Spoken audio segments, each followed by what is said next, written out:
Good afternoon.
Good afternoon po, ma'am. Afternoon.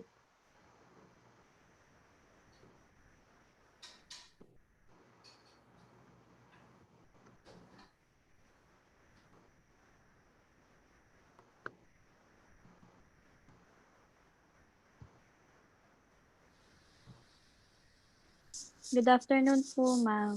Good afternoon.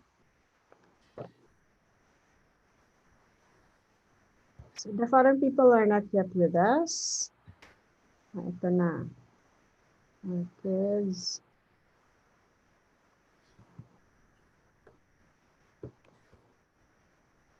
Good afternoon, ma'am. Good afternoon. My reflection.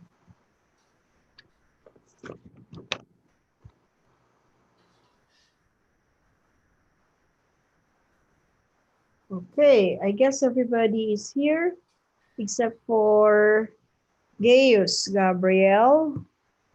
Gaius, you're not yet here.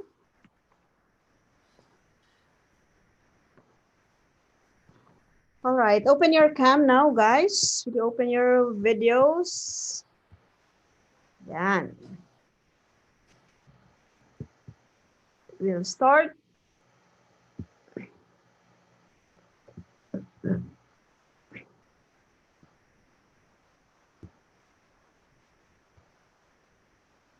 Okay. Got it.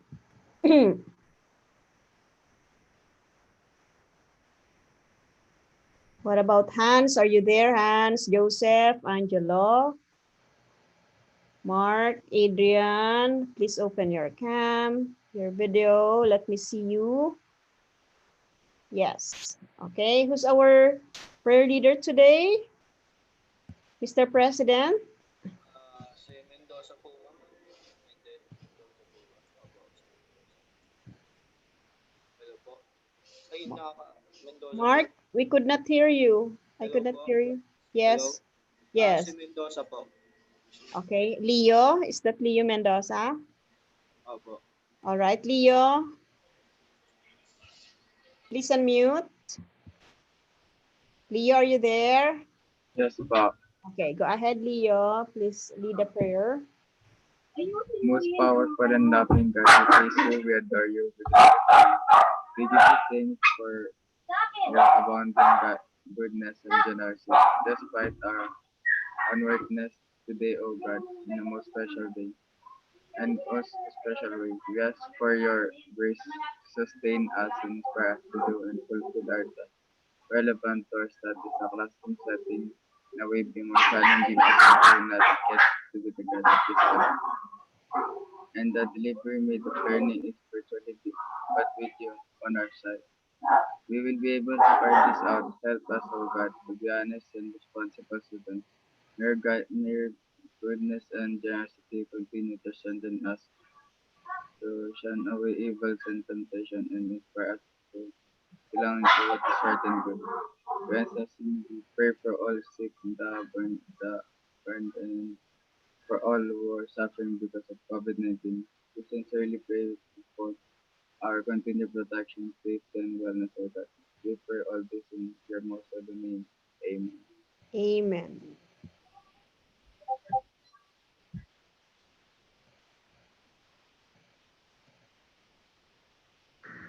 Assalamualaikum warahmatullahi ta'ala wal barakatuh.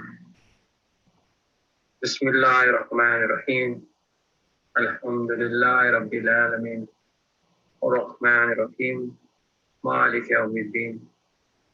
Iyyaka na'budu wa iyyaka nasta'in. Ihdinas siratal mustaqim.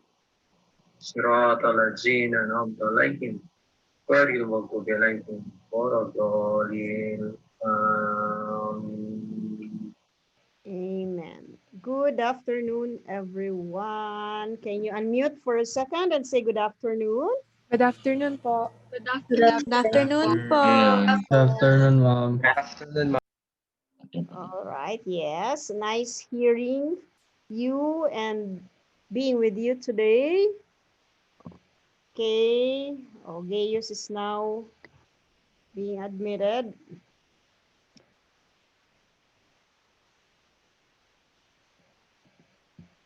So I guess everybody is present now with us. And may I give, before anything, before we start, I would like to give a special announcement. Everybody, next Thursday, we really never did have any quiz yet, right? In personal development. To think that we have had discussed, okay, a number of topics already, particularly all the theories of stages of man's development. So let me announce this. Thursday, we'll have a quiz. All right, can I have a thumbs up if my announcement is clear enough, right? Okay, so please take note of that. Do not be absent or do not, okay. We need your attendance for our quiz then. So please study, review your notes, your notebooks, your book, and all lessons naman. Lessons, PowerPoints, videos are uploaded in your classroom. Okay, if you look at your classroom, I have uploaded there under lesson discussed, everything that has been discussed in the class, right? So sometimes in the slides, there is already the link in the video that was used. Okay, so please study. All right. Don't you worry, I will be designing a quiz in such a way, right? You'll be freed of any guilt and I'll be freed of any doubt. On my end, I will not doubt. At your end, you will not feel guilty. Okay, that's our right lesson here especially in moral development. All right, so for today, I guess there are two more groups who have to present their last two stages, and that is the post-conventional level, social contract, and universal ethical principle. Okay, whose group is that? Who's the presenter? We'll finish that, and then later on, I will be discussing perhaps some takeaways before we finally leave this topic on moral reasoning, right? moral development of man. So, may I see Ma'am, ako who's po yung mag-represent para sa stage 5 po. okay, Tapos so si Jarrell. Jeric po mag-share screen po. Okay, very good. And what about group 6? Who's the presenter for group 6? Who? Ma'am, ako po sa group 6. Villamor. You're the only one, Villamor? Okay. All right. So now I am giving you, all right, the screen sharing feature of the Zoom. Okay. Take it away, group number 5.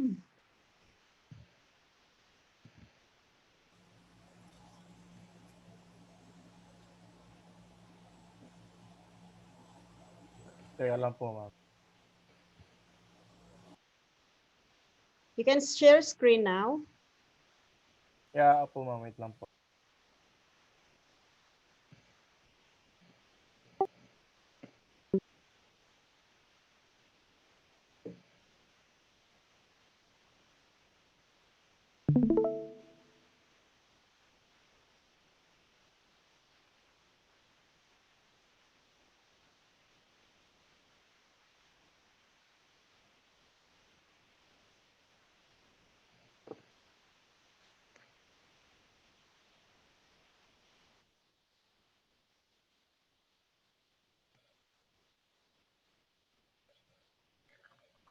What happened?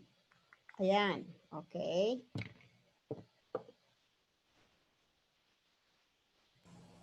Um, okay, so good afternoon, ma'am. Good afternoon, classmates.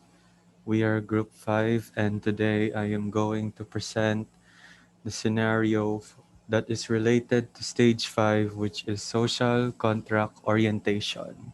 Next slide, please.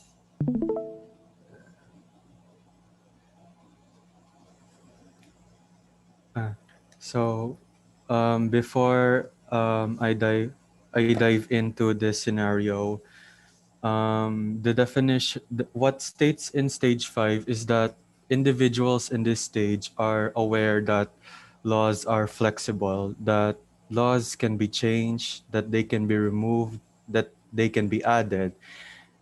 How, and that their morality is based on what is right for the majority, what is good or right for society. However, people in stage 5 may necessarily not follow the rules, and that they are also aware that people may not follow the rules because they have their own personal code of ethics. Next slide, please. So for our scenario that we pick, it is the mandatory of masks during this pandemic. So basically, um, ever since this pandemic happened, we have information that COVID-19 can be prevented when you wear masks. And it has now become a law around the world to wear masks when you're going outside. But um, based on these photos, there are people, especially in the US, who are against it. And if you're gonna ask us on how is this related to stage 5, um, um, sorry po. What they're doing here, the people, they are rallying or they're protesting against masks because apparently it takes away their freedom. I, um, and if we are going to ask individuals from stage 5 on what they think about this current situation, they would say that what these people are doing are wrong, because like I said before, the reason why masks became mandatory outside is because it's for the sake of society or for good for the majority. And like it states in stage 5, the morality of individuals is based on what will be good for society. And this right here, the situations on these photos, it's not good for society because, like I said, we need to prevent this virus from spreading. And even though that, yes, we may understand that they're against it because it's against their freedom, but in reality, what they're doing is wrong is because it doesn't really help spread the virus. Next slide, please. So, how is Kohlberg's moral reasoning stages evident in today's time? So, based from our group, um, his moral reasoning is this. The theory is relevant in today's time because it helps us understand people more. It helps us connect to them more, regardless of what kind of morality they are, whether they are in stage 1, 2, 3, 4, 5, or 6. And it also helps us identify what stage of morality that individual has. And kudos to Kohlberg for making this theory because it almost um, it almost perfects a belief in such ethics that displays how people behave or what their morality is. That's it, and thank you. Wow. Okay. Thank you. Group number 5. A virtual clap for you. Yes. Thank you for giving a very relevant example. Their example is so relevant today, right? And it is actually, as Jairus mentioned, that is true. That is actually an example of, we say, an opposition, right?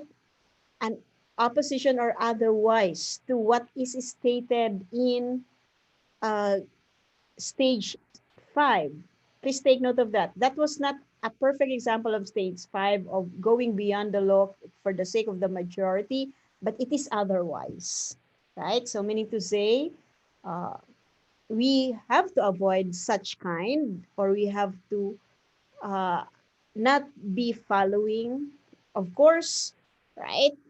Uh, no one in the right mind, I guess, right? I just don't know why there are people who tried to contest the law of, wearing masks. Uh, why did they contest? Where in fact, that is what will make everybody safe, right? But these people think or thought otherwise. And that is not a good example. That's not a classic example for group number 6 to follow, but instead an example for us not to follow. All right? So I got your point. Thank you. And that's a very relevant, okay, example. Yes. So you have question with that, for that. So if none, then we proceed to the last group, Villamor Lagasca's group. Okay, the screen is yours, Villamor. Okay po. Kita po ba? Yes po. Okay. So, good afternoon, Ma'am Nancy. Good afternoon, classmates. So we are group 6, and I will be discussing the stage 6 of Lawrence Kohlberg's moral development, otherwise known as the universal ethical principles. So, uh, for our scenario, gumawa po kami ng sarili naming scenario involving some of the other group mates para ano na lang po, hindi po kami malito. So, since medyo mahaba po itong nakikita niyo po ngayon sa screen niyo, isa-summarize ko po siya. So, yung bida po namin sa story na to is si Elijah. Ngayon si Elijah po, ano siya, mabait na student po siya. Like, lagi pong sumusunod, mataas po grades. Yung typical na ano po, like yung shy, quiet student na ano, mataas po yung grades. Ngayon si Elijah po, may kaibigan po siya, si Wilson. Ngayon, ito pong si Wilson, isa rin pong mahihain na student. Kaya, nung nakita po siya ng isang older na student na ano, na mas mataas po ng isang grade sa kanila, binubuli po siya nito. So, araw-araw po nangyayari yung binubuli po si Wilson araw-araw. Eh ngayon, isang araw po, nakita po ni Elijah na binubuli po yung kaibigan niya. So, lumapit po siya. Tapos, sinabihan niya po yung older student na, uy, wag mong ibuli yan si Wilson, mabait yan. Tapos, ayaw po tumigil talaga. So, ang ginawa po ni Elijah, sinapak niya po yung older student sa mukha. So, edi napapunta po sila sa counselor nila. So, yung guidance counselor po na andun, si Jillian. So, si Ma'am Jillian naman po, if hindi po matured, siya po yung dito po sa story to, siya po yung nasa stage 6 nung moral development.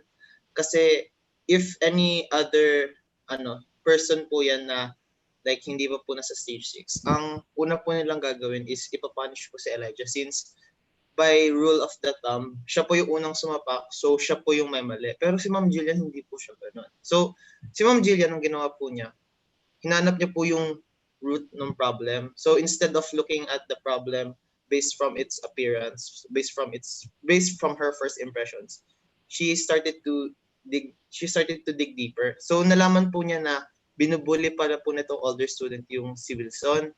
So, ang nangyari po, ang na-punish po yung older student instead of Elijah. So, ito po yung example ng stage 6 ng moral development ni Lawrence Kohlberg. So, muna yung stage 6? So, yung stage 6 is the stage where people start to align their judgments with universal principles, or as I like to call it, context. And people start to seek equality and justice at all costs. And people no longer judge based from the outside appearance of a problem and start to look deeper into it.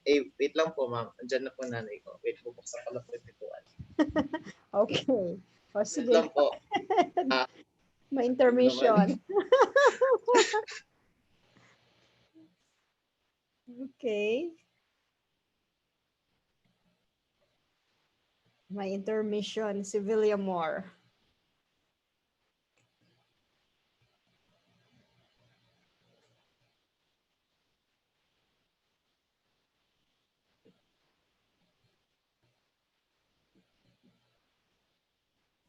Ayun, okay. Hello. Go ahead. Asan na? Continue. Okay, share ko na po ulit. Okay. Asan na po ulit ako? Okay, ayun. So, people no longer judge based from the outside appearance of a problem but start to look deeper into it. So, bakit po, example po yung scenario namin ng stage 6. Wait lang po ulit.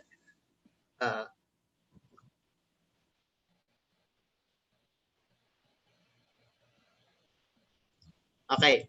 So, sorry po ulit. Hirap maging only child. Okay, sige.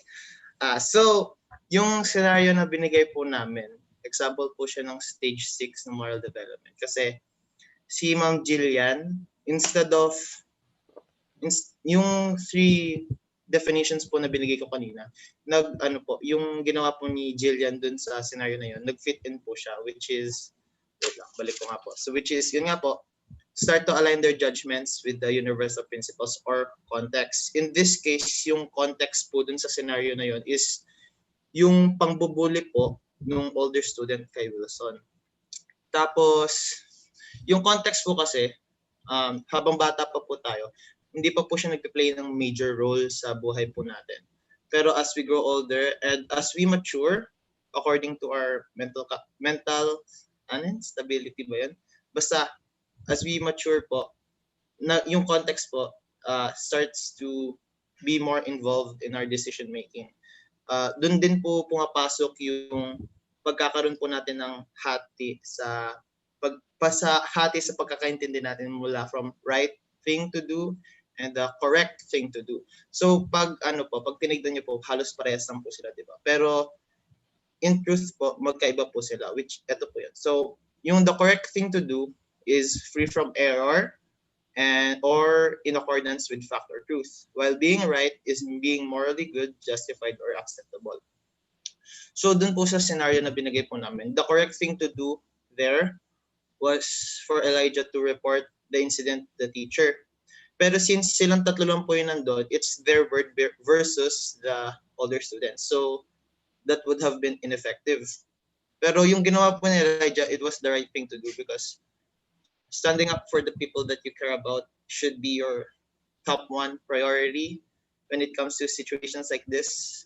Kasi po, it's what be standing up for the people you care about is what makes us human. So in that scenario po, morally good po si Elijah. Kaya naging example po siya ng stage 6. Tapos, ito po yung summary na ginawa po ni Elijah na meme. So, ito po yung tuko kay Jill. This is Jill. Jill sees a kid punch his classmate. Jill asks why he did it and tries to understand the situation. Jill tries to see the problem from everyone's perspective. Jill seeks equality and justice. Be like Jill. And yun na po yan. Thank you. Wala na po akong ano. Yan. Okay. So virtual clap for group number 6.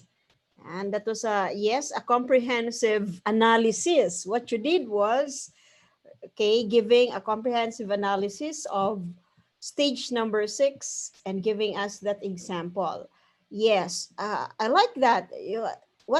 Correct versus right. Ayan. Correct versus right. Where do we have to cling on to? Okay, correct is, yes, correct is just free from error. That is quite basic. But on a higher scale, on a higher level, rightness is better than correctness, right? Yung rightness kasi, there is already an integration and an ingredient of moral principles. Yan. At yung mga moral principles na yon, we may have acquired. Where do we acquire moral principles? Right? We may acquire moral principles from the values taught to us by our parents, right? From our religious orientation sometimes, right? In the church, you go to church, you are being oriented, you are being formed, all right? So, and of course, moral orientation comes from conscience, right? So other may perceive it sometimes to be wrong, but you, in your conscience, you know that it is right. Very good. So actually, this therefore drives me to my point today. To end this lesson on moral stage of development of man, I would like to share to you guys some moral principle you can bring along with you. Forget about terminologies, perhaps you may forget about the lessons we've discussed here, but may I ask you not to forget these moral principles. As you grow, maybe even you grow into adulthood or even up to your last breath in this world, okay? You can remember this. What are these? Let me share my screen. Can you see my screen? Right? So what are these moral principles? 1, please take note of this. This might come in the quiz next Thursday. All right. The gravity, it is said. Can you please read, Kyle, David? Will you please read the slide? The gravity of an act can be evaluated according to the following. Number 1 is grave matter or nature of the offense. Number 2, the circumstance. Number 3, the object or intention. Thank you, Kyle. Okay. So, what are these 3? All right. These 3 will determine the intensity or the degree of the rightness or wrongness, goodness or badness of a thing, just as what we have been talking about. Okay? When you say grave matter, kumbaga, the presence of these 3, pag present itong tatlong to guys, there is a grave matter, the circumstance, and then the intention, ay lahat ay masama talaga ang gawain. Okay? So, for example, grave matter. What are considered to be grave matter? Can you give me example of grave matter? Talagang in and out, intrinsically it is evil. Who can give me an example of a grave matter? Okay. Clarence. Clarence.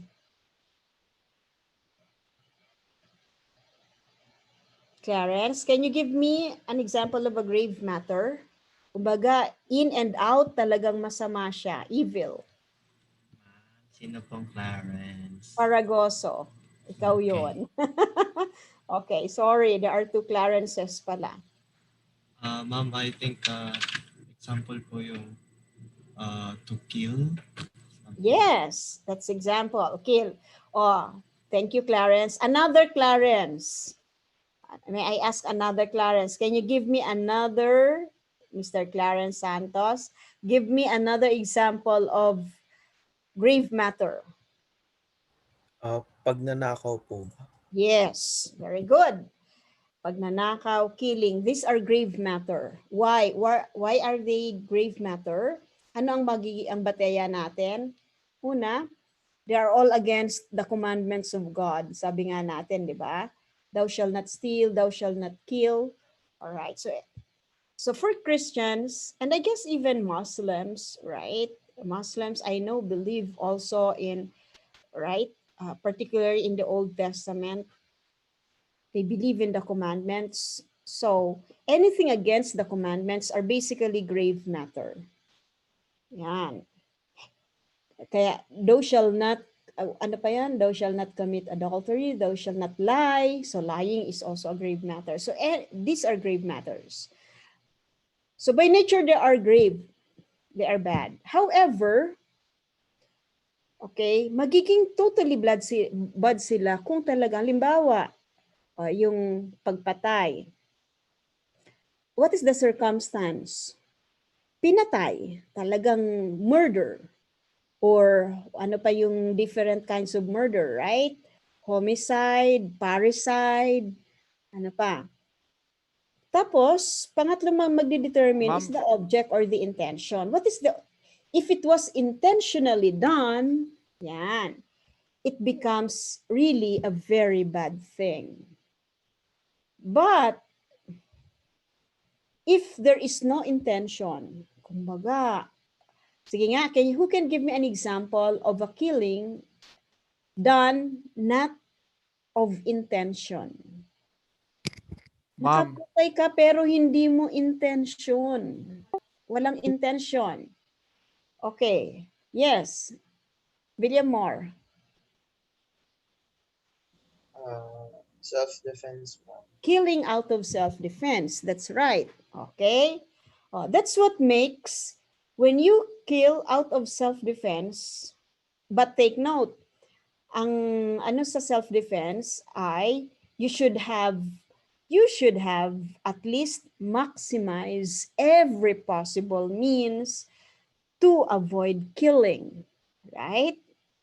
Kaya kung wala na talaga, na maximize mo na lahat ng means at na-corner ka na ng assailant mo, then that is the time to save yourself, right? To save your life. Hindi mo naman sinadya, napatay mo siya. So, hence, the gravity or the degree of that offense or of that act becomes lesser. Is that clear? So, meron siyang wala kang intensyon. Plus the circumstance. The circumstance is, right? You have no choice. Talagang nandun ka na. All right. So, another example, yung abortion, right? Abortion is basically a grave matter.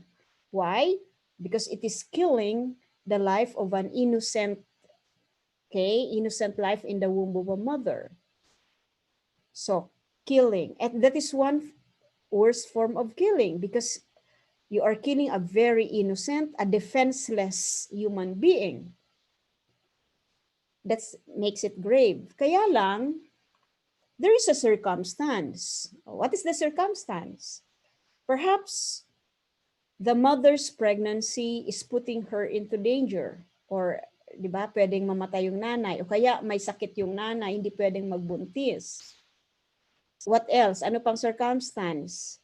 Oh, hindi naman niya sinasadya. There is no intention. Miscarriage, right?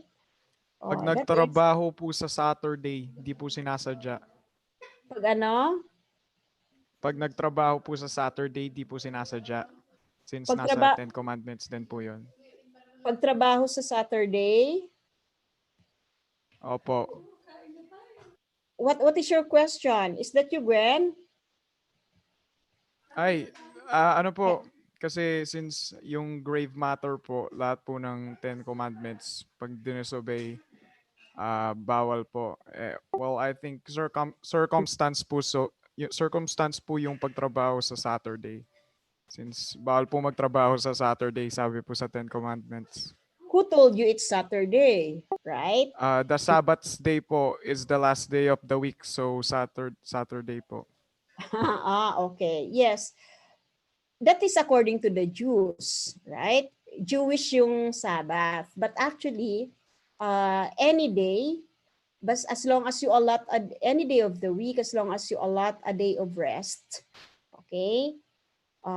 That is, yes, yung pagtrabaho, meron din yung circumstance, right? Maybe a circumstance will be considered. Okay.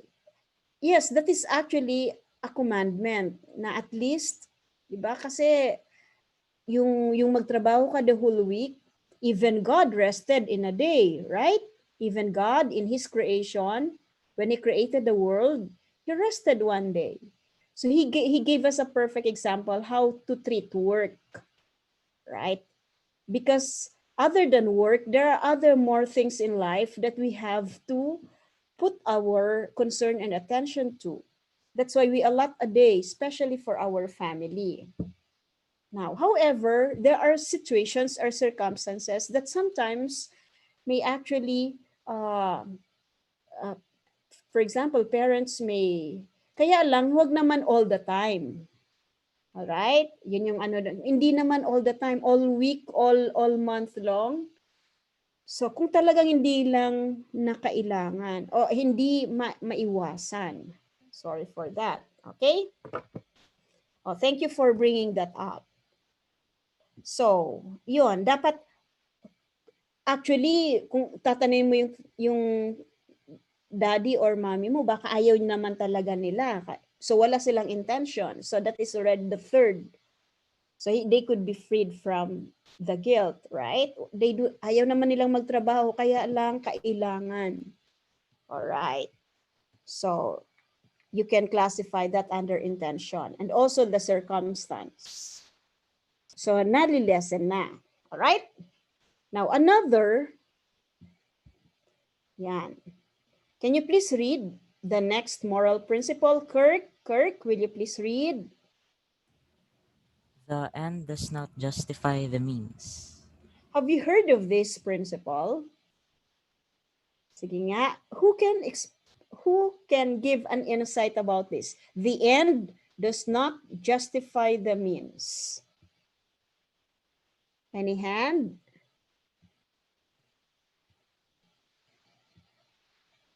Okay. Jam, can you say something about this?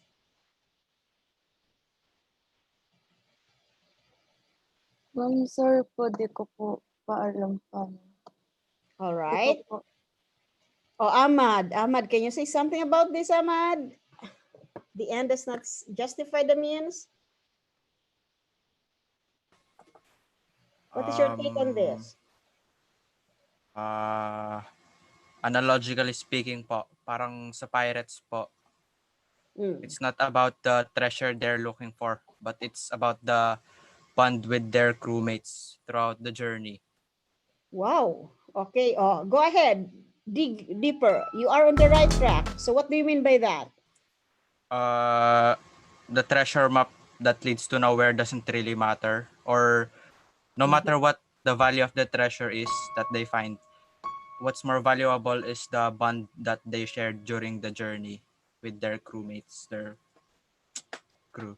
Okay, that's good. Yes, that is relatable.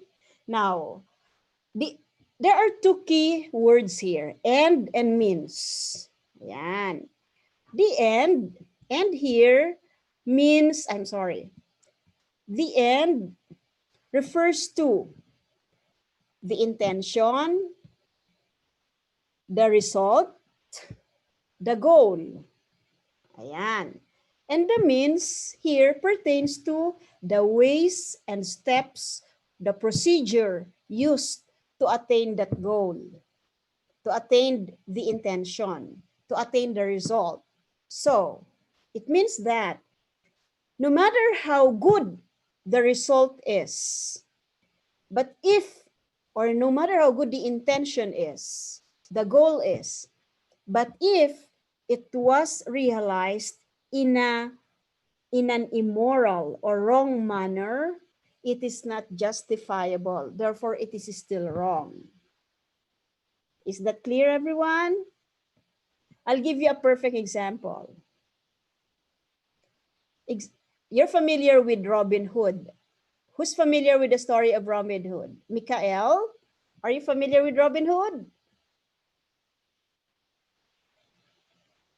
Mikael? He steals money of the poor people. Hello, Mikael? And he steals money for the poor people. Yes, okay. That's Robin Hood. He steals money from the rich to give to the poor people. And what is his intention? He has a very good intention, a very good goal to help the poor, right? However, the means that he did to realize that intention is still bad. Why? Because that is still stealing. Stealing is stealing no matter what. Kahit na in-steal mo yan sa taong masama, stealing pa rin yun. Right? So, that's what, and we can apply this in many instances. For example, in the quiz, in the exam, right? Lalo na ngayong online. You have a very good intention of helping your friend. Yan. Naawa ako sa friend ko, hindi siya nakapag-aral, baka bumagsak sa exam, sa quiz. So I will help him. Wow, very good. That's a very good intention, very good end. Kaya lang, how did you help him? You leak the answer key. Ito ang sagot. Kaya pinakopya mo. That is still cheating, and that is still very wrong. That is in a dishonest way or manner. So it is still unjustifiable. All right? So take note of that. Whenever you do an act, tama ba to? Does my end justify the means that I do? And the last one is, accordingly, when confronted with two evils, choose the lesser evil. Nangyari na ba to sa inyo, Angelica Vargas? Has this happened to you? You were confronted with two evils? Maybe. Okay. So pwede yun, di ba? Magsisinungaling ba ako? Ano yung two evils? Magsisinungaling ba ako o hayaan kong patayin yung kuya ko? Di ba? Alin ang pipiliin mo? Mamatay yung kuya mo o magsisinungaling ka sa mga pulis? Hindi sa mga pulis, siguro sa mga kaaway niya. Right? So, which one is the lesser evil? In life, we are confronted with so many choices. And sometimes the choices are not necessarily good or bad or right. Sometimes the choices, diba? Minsan din yung choices mo, ano yung lesser evil? You can apply this even in positive aspect. Okay? O halimbawa yung pagdidesisyon ng family, uuwi na ba for good or magi-stay dito? Yan. Which one is the lesser evil? Mag-stay dito magpatuloy ng pag-aaral, or umuwi na lang. Okay? So, weighing of things are very important. Okay, you have questions? None. So what do we have on Thursday, guys? We'll have a quiz, so please prepare for that.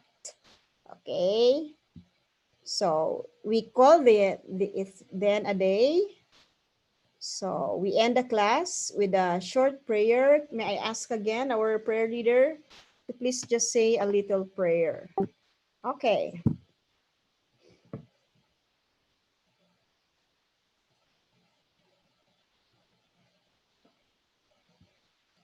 Prayer leader, please close the class with a prayer now.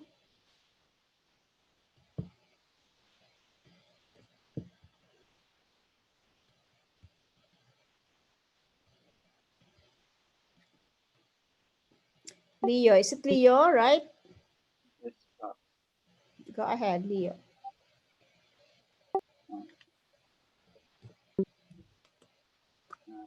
Thank you po, Lord, sa araw na po ito na nakapag-aral po kami na buti. And thank you rin po sa mga araw-araw na kinakain po namin. And thank you rin po na lagi po kami gising. And thank you rin po na wala pong absent yun. And thank you rin po na tinuruan po kami ng aming mga teacher po ng maayos. And thank you rin po sa pagsasaparo po sa amin. Amen. Amen. Goodbye, guys. See you Thursday. Bye. Bye Goodbye, po. ma'am. Thank you po. Thank God you bless you. po. Thank you po. Bye-bye.